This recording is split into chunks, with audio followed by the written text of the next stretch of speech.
안녕하세요, 도자기입니다. 다들 설 연휴 잘 보내셨나요? 저는 이번 설 연휴에도 작년 추석 연휴처럼 책을 읽으면서 보냈어요.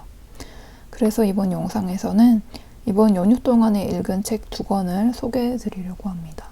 먼저 첫 번째 책은 옥타비아 버틀러의 블러드 차일드라는 SF 단편 소설집입니다. 이 책을 읽게 된 계기는요, 제가 최근에 읽었던 어떤 책에서 이 책에 실린 마사의 책이라는 단편에 대한 언급이 나왔어요. 그래서 마사의 책은 블러드 차일드의 맨 마지막에 수록된 소설인데, 이 책은 어떤 이야기냐면요, 마사라는 소설을 쓰는 흑인 여성이 어느 날 신을 만나게 돼요. 그래서 신이 마사에게 인간들이 앞으로 지속 가능한 삶을 살 수 있게 방법을 하나 생각해 내라 라고 해요. 그러면서 마사는 신과 계속 대화를 하게 되는데, 처음에 마사의 눈에 신의 모습은 4m의 거구에 백인 남성, 그리고 수염까지 있는 마치 성경 속의 모세처럼 보이는 사람이었어요. 그런데 이야기를 거듭할수록 그 남자의 모습을 하고 있던 신이 180cm로 작아졌다가, 그 다음에는 흑인 남자의 모습을 하고 있다가, 그리고 마지막에는 마사와 비슷한 흑인 여성의 모습이 돼요. 그래서 대화의 초반에서도 말하지만 마지막에서 마사가 흑인 여성의 모습이 된 신을 보면서, 왜 내가 당신을 흑인 여성의 모습으로 보기까지 이렇게 오래 걸렸냐 라고 물어보니까 신이, 너는 네 삶이 너에게 준비한 대로 본단다 라는 말을 해요. 그래서 저는 이전에 읽었던 책에서 이 구절을 만나고 이 마사의 책이라는 소설을 꼭 읽어야 되겠다는 생각이 들었어요. 그래서 이 마사의 책이 블러드 차일드에 실렸다는 거를 알게 되고 도서관에서 빌려봤는데, 마사의 책은 물론이고 그 외에 실린 소설과 에세이 모두 정말 좋았습니다. 사실 저는 옥타비아 버틀러의 책은 이번에 처음 읽고, 제가 그렇게 SF 소설을 많이 읽는 사람이 아니었거든요. 그래서 저한테 SF 소설은 약간 편견인데, 우주가 나오고 행성 간의 이동이 나오고 외계 종족이 나오고 그런 이야기일 거라고 주로 생각을 했어요.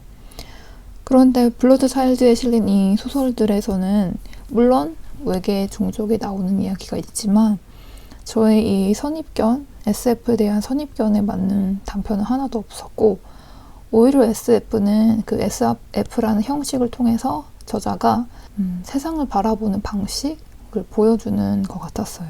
그래서 마사의 책은 물론이고 여기에 나와 있는 이 책에도 특히 옥타비아 버틀러 본인이 흑인 여성이기 때문에 그런 약간 소수자 여성의 역할이 좀 더 부각이 되는 그런 면이 있었고, 또 특히 마사의 책에서는 마지막에 신이 흑인 여성의 모습을 하고 있었잖아요.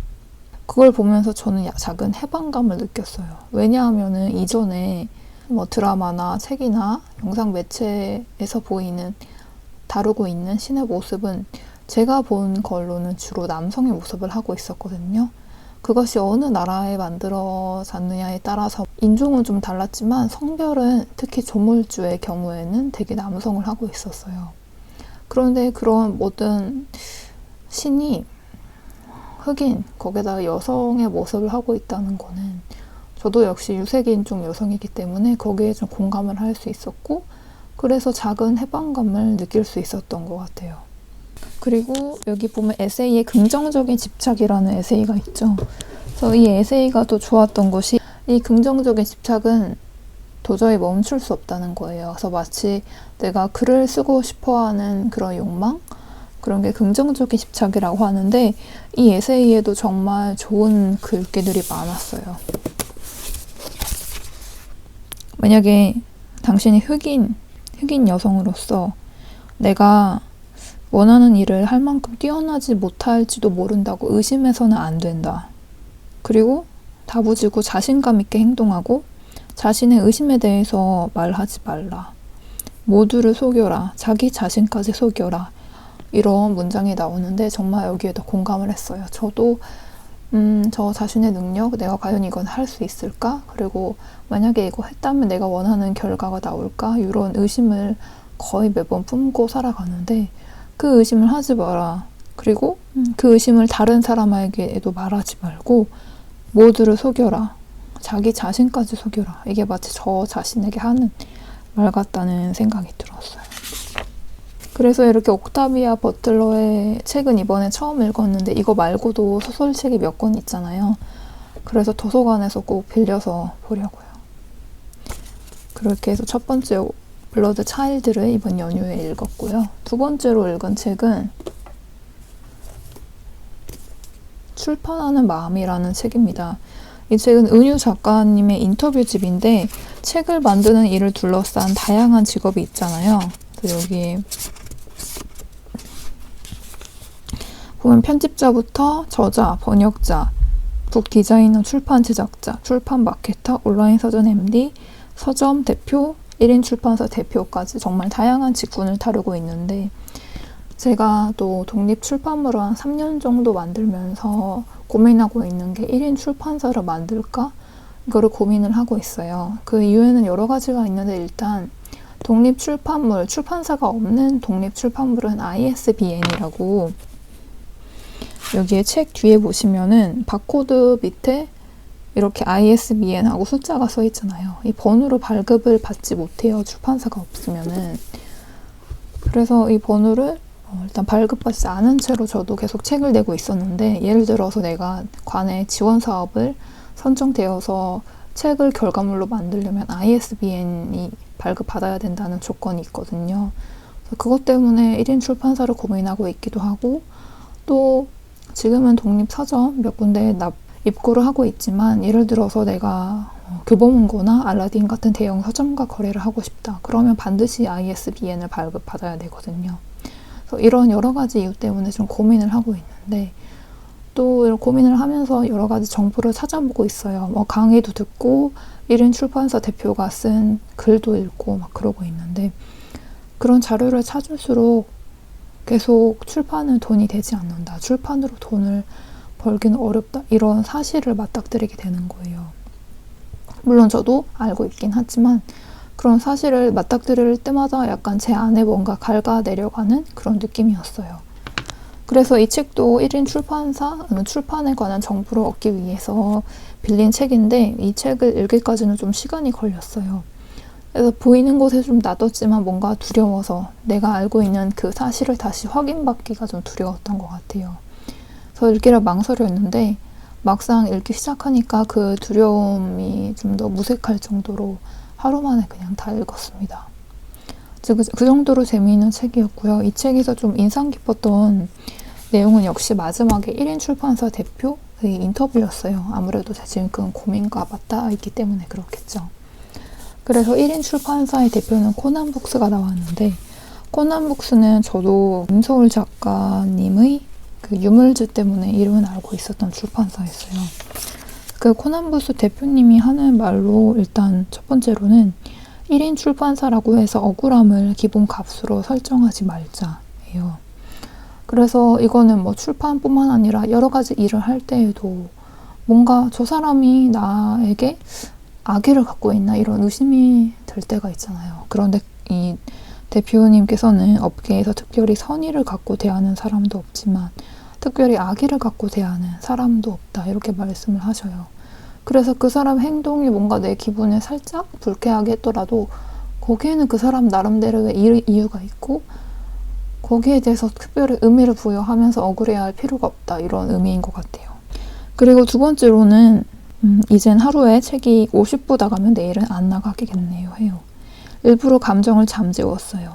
기쁨도 슬픔도 없는 침착한 상태. 이것도 일일비 하지 마라 이런 말이겠죠. 그래서 일일비 한다 이거는 온라인 서점 MD님의 인터뷰에도 나와 있는데 그분께서 말씀하시길 1인 출판사 대표는 일희일비를 너무 한다는 거예요. 어디 작게 자기 책이 노출되기만 해도 굉장히 기뻐하고 그러는데 물론 이런 기뻐한 소소한 일에 기뻐하는 자세가 중요하기도 하죠. 그런데 그런 감정에 올라가고 내려가고 하는 폭이 너무 크면은 제가 생각해도 좀 괴로운 것 같아요. 그래서 그렇게 작은 노출에 엄청나게 기뻐하고 뭐 좋아요 한번 눌러주는 것에 엄청 기뻐하지만 반대로 그렇게 감정의 진폭이 크면은 살짝 좀 힘든 일이 있을 때도 굉장히 더욱더 힘들어 할 수도 있겠다는 생각이 들었어요. 그래서 저도 좀 이 감정, 이 태도를 배워야 되겠다는 생각이 들었습니다. 그래서 일부러 좀 감정을 잠재울 필요가 있다. 이 일을 오래 하기 위해서는. 그 다음에 마지막으로는 1인 출판사인지 모르는 출판사가 좋은 출판사라고 얘기해요. 돌베개 책보다 예쁘게 만들면 되는 거예요. 그리고 1인 출판사를 스스로 마이너리티화하고 싶지 않아요. 이 말씀도 좀 기억에 남았습니다. 왜냐하면 저는 제 작업을 스스로 좀 마이너리티화하는 태도가 있는 것 같아요. 일단 저는 만화를 그리고 주로 그리는 주제가 러시아 문화예술 속 작품이기 때문에 만화도 마이너한 장르인데 러시아 문화예술은 거기에 담고 있는 내용까지 더 마이너해서 나는 뭐 답이 없다 이런 식으로 그냥 가볍게 스쳐 지나가는 듯이 이야기하고 또 제 마음속에서는 여기에 대한 감정이 좀 더 무겁거든요. 그런데 이렇게 스스로 자기 자신을 마이너하다 이런 말을 하면은 거기에 더 고착되고 거기에 더 갇히는 것 같아요. 그래서 저도 이 말을 읽고 앞으로 제 작업이나 제가 다루고 있는 내용이 마이너하다는 말을 스스로 하지 않으려고 해요. 아까 말씀드렸듯이 이 블러드 차일드에서도 자신감 있게 행동하고 자신의 의심에 대해서는 말하지 말라라고 옥타비아 버틀러도 말을 했잖아요. 그거랑도 좀 맞닿아 있는 것 같아요. 그래서 저도 저 자신을, 저의 작업을 스스로를 너무 마이너리티화 하지 말고 그냥 그거랑 상관없이 결과물인 책을 잘 만들면 된다. 내가 마이너해서 이런 걸까 고민하는 시간에 콘텐츠에 좀 더 집중하자. 이런 마음을 갖게 되었어요. 그래서 이 출판하는 마음도 지금 저에게 정말 필요한 책이었다. 이런 생각이 듭니다.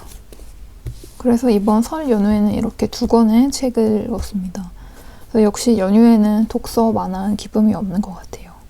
또 여러분도 모두 지난 연휴 잘 보내셨기 바라면서 이제 정말 설도 지나갔으니까 2022년이 빼도 박도 못하게 새해가 찾아왔죠. 그래서 새해 복 많이 받으시고 다음 영상에서도 또 다른 책 이야기로 찾아뵙도록 하겠습니다. 감사합니다.